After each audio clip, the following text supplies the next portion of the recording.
আল্লাহ পাক রব্বুল আলামিন তার কালামের মধ্যে ছোট্ট একটি সূরা সূরাতুল আসর নামক সূরা দিয়ে আমাদেরকে জানাইতেছেন,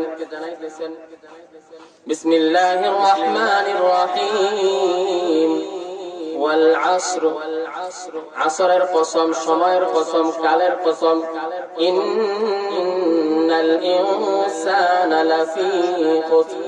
আল্লাহ পাক রব্বুল আলামিন সময়ের কসম করে বলতেছেন সমগ্র মানব জাতি ক্ষতির মধ্যে ক্ষতিগ্রস্ত আছে। একদম আদম আলাইহিস সালাম থেকে কিয়ামত পর্যন্ত যত মানব জাতি আছে সবাই ক্ষতিগ্রস্ত। এই আয়াত দ্বারা বোঝা যায়।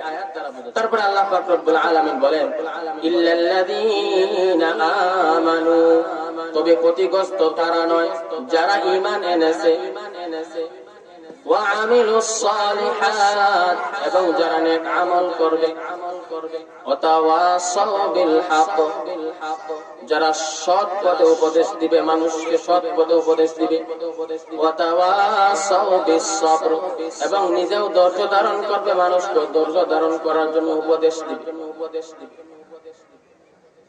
মোটামুটি আমরা সূরার তরজমা জানতে পারলাম যে কি, সমগ্র মানব জাতি হতে ক্ষতিগ্রস্ত, ক্ষতির মধ্যে আছে। তবে 4 ধরনের মানুষ ক্ষতির থেকে বাহিরে, তাদের কোনো ক্ষতি নাই। তারা 4 প্রকার মানুষ হচ্ছে যারা ঈমানদার, সাথে সাথে আমল করেছে, এবং মানুষকে সৎ পথে উপদেশ দিয়েছে, সৎ থেকেছে, এবং মানুষকে সবরের আদেশ দিয়েছে, নিজেও সবরের উপর থেকেছে। এটা হলো সংক্ষিপ্ত তরজমা। তো আল্লাহ পাক রব্বুল আলামিন এই সূরাটা যে নাযিল করলেন, এই সূরা নাযিলের একটা শানে নজুল আছে। অর্থাৎ প্রত্যেক আয়াত বা সূরা যেটা নাযিল হইতো কোনো না কোনো ঘটনার পরিপ্রেক্ষিতে নাযিল হইতো, অথবা কোনো মাসআলার সম্মুখীন হওয়া হয়েছে, ওই সময় গিয়ে সূরাটা নাযিল হইতো। তো সূরায়ে আসরেরও একটা শানে নজুল আছে। শানে নজুলটা কি? আল্লাহ রাসূল সাল্লাল্লাহু আলাইহি ওয়াসাল্লামের একজন জলিল ও কদর সাহাবী হযরত আবু বকর সিদ্দিক রাদিয়াল্লাহু আনহু এর শানে এই সূরাটা নাযিল হয়। আল্লাহ পাক রব্বুল আলামিন যখন আল্লাহ রাসূল সাল্লাল্লাহু আলাইহি ওয়াসাল্লামকে দ্বীনে দাওয়াত দেওয়ার জন্য 40 বছরের মনোনীত করলেন, আল্লাহ পাক রব্বুল আলামিন আমাদের নবীকে নবুয়ত দান করার পর নবী করিম সাল্লাল্লাহু আলাইহি ওয়াসাল্লাম যখন দ্বীনে দাওয়াত দিতে শুরু করলেন, আবু বকর সিদ্দিক রাদিয়াল্লাহু আনহু ইসলাম গ্রহণ করলেন। যখন আবু বকর রাদিয়াল্লাহু আনহু ইসলাম গ্রহণ করেন, তখন তিনি একজন ব্যবসায়ী মানুষ ছিলেন। ব্যবসায়ী বলতে ব্যবসায়ীর ঘরের ব্যবসায়ী ছিলেন, তার ওনার বাবাও ছিলেন ব্যবসায়ী। তখন আল্লাহ রাসূল সাল্লাল্লাহু আলাইহি ওয়াসাল্লাম বললেন, ও আবু বকর, তুমি তোমার ব্যবসা করতে থাকো, সমস্যা নেই, কিন্তু 3 ঘন্টা সময় তুমি দিনের জন্য লাগাইতে হইবে।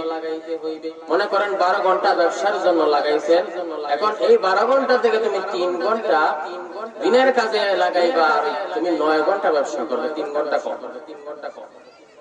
আল্লাহ রাসূল সাল্লাল্লাহু আলাইহি ওয়াসাল্লামের সাহাবী হযরত আবু বকর রাদিয়াল্লাহু আনহু বললেন, ঠিক আছে হুজুর। তিনি 12 ঘন্টা ব্যবসা বাদ দিয়ে 9 ঘন্টা ব্যবসা করেন, আর 3 ঘন্টা ইসলামের জন্য দাওয়াত দেওয়ার জন্য সময় ব্যয় করেন।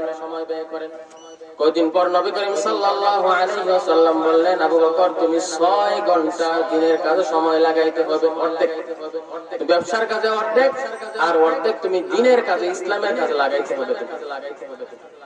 আল্লাহ রাসূল সাল্লাল্লাহু আলাইহি ওয়াসাল্লামের কথা অনুযায়ী তিনি অর্ধেক সময় ব্যবসায় কাজে লাগান, আর অর্ধেক সময় দিনের দাওয়াতের জন্য কাজে লাগান। কিছুদিন যাইতে না যাইতে অন্যান্য ব্যবসায়ীরা হযরত আবু বকর রাদিয়াল্লাহু আনহুকে বলল, আবু বকর, আমরা তো 12 ঘন্টা ব্যবসা করি, আর তুমি মাত্র 6 ঘন্টা ব্যবসা করো। তুমি তো এরকম ব্যবসা যদি করতে থাকো তাহলে তুমি ক্ষতির মধ্যে পড়ে যাইবা।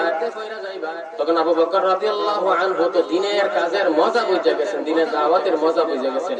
বলছেন, আমার নবী যেখানে বলেছেন আমি অর্ধেক সময় লাগাবো, আমি সেখানে অর্ধেক সময় লাগাবো। এখন আমার লাভ ক্ষতি দেখে আমার কোনো কাজ নাই, নবী বলেছেন আমি করব। নবী করিম সাল্লাল্লাহু আলাইহি ওয়াসাল্লামের দাওয়াতে আরো কিছু সাহাবী ইসলাম ধর্ম গ্রহণ করেছিলেন। তার মধ্যে হযরত বেলাল ইবনে রাবাহ রাদিয়াল্লাহু আনহু ছিলেন একজন। হযরত বেলাল রাদিয়াল্লাহু আনহু তখন এক কাফিরের গোলাম ছিলেন।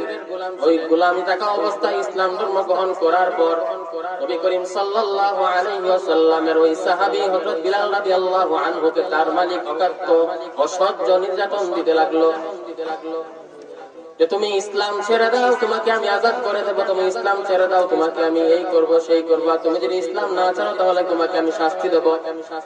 এরকম ভাবে হযরত বিলাল রাদিয়াল্লাহু আনহুকে উত্তপ্ত বালুর মধ্যে ফালাইয়া পিঠার উপর বড় পাথর চাপা দিয়া রাইখা তারপর কষ্ট দিত।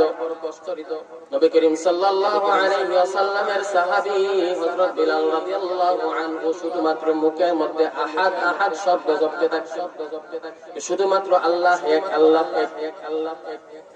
তারা বলতো তুমি আমাদের মূর্তি পূজা করো, তুমি ইসলাম ধর্মকে ছেড়ে দাও। নবী করিম সাল্লাল্লাহু আলাইহি ওয়াসাল্লামের সাহাবী হযরত বিলাল রাদিয়াল্লাহু আনহু এত কষ্ট সহ্য করার পরও তিনি ইসলাম ছাড়েন নাই। এরকম প্রতিদিন নবী করিম সাল্লাল্লাহু আলাইহি ওয়াসাল্লামের আরেক সাহাবী হযরত আবু বকর রাদিয়াল্লাহু আনহু এই রাস্তা দিয়ে যাওয়ার সময় শুধু বিলাল রাদিয়াল্লাহু আনহু এর নির্যাতনের দৃশ্য থেকে সহ্য করতে পারতেন না। আবু বকর রাদিয়াল্লাহু আনহু অর্ধেক সময় কাজে লাগান ব্যবসায়, আর অর্ধেক সময় কাজে লাগান দ্বীনের দাওয়াতের মধ্যে। এখন দ্বীনের দাওয়াত দিতে দিতে এত মজা লাগলো যে নবী করিম সাল্লাল্লাহু আলাইহি ওয়াসাল্লামের জলিল কদর সাহাবী হযরত আবু বকর সিদ্দিক রাদিয়াল্লাহু আনহু ব্যবসায়িক যে দোকানটা ছিল ওই সম্পূর্ণ দোকানটাই বিক্রি করে দিলেন। বিক্রি করার পর ওই টাকাগুলি দিয়া যখন হাঁটতেছেন রাস্তার মধ্যে হযরত বিলাল রাদিয়াল্লাহু আনহুকে এই কষ্ট নির্যাতিত অবস্থার মধ্যে তুমি পাইয়া বিলাল রাদিয়াল্লাহু আনহু এর মালিককে জিজ্ঞাসা করলেন যে তুমি যদি গোলামকে বিক্রি করে দাও তাহলে আমি কিনে নেব। হযরত আবু বকর রাদিয়াল্লাহু আনহু যখন এরকম আহ্বান করলেন, হযরত বিলাল রাদিয়াল্লাহু আনহু এর মালিক মুনিব সে বিক্রি করতে ইচ্ছুক হলো। কারণ আল্লাহ নবী সাহাবী হযরত আবু বকর রাদিয়াল্লাহু আনহু ব্যবসায়িক যে টাকাগুলা ছিল ওই টাকাগুলা দিয়া হযরত বিলাল রাদিয়াল্লাহু আনহুকে আজাদ কিনে নিলেন। কিনার পর হযরত আবু বকর সিদ্দিক রাদিয়াল্লাহু আনহু হযরত বিলাল রাদিয়াল্লাহু আনহুকে আজাদ করে দিলেন। এখন আবু বকর রাদিয়াল্লাহু আনহু এত বড় ব্যবসায়ী মানুষ ছিলেন, এখন ওনার কিছুই নাই। আগে তো অর্ধেক সময় কাজে লাগাতেন ব্যবসার মধ্যে, এখন ব্যবসায়িক দোকানটাও বিক্রি করে দিলেন। বিক্রি করে দেওয়ার পর অন্যান্য যে কাফির অথবা মানুষ ছিল ওই মানুষটা বলতে থাকতো, আবু বকর তুমি ইসলাম গ্রহণ কইরা তুমি ক্ষতিগ্রস্ত হয়ে গেছো। তো আবু বকর রাদিয়াল্লাহু আনহু এর এই মনের ব্যথাকে দূর করার জন্য আল্লাহ পাক রব্বুল আলামিন স্বয়ং এই সূরাতুল আসর নাযিল করে দিলেন। সুবহানাল্লাহ।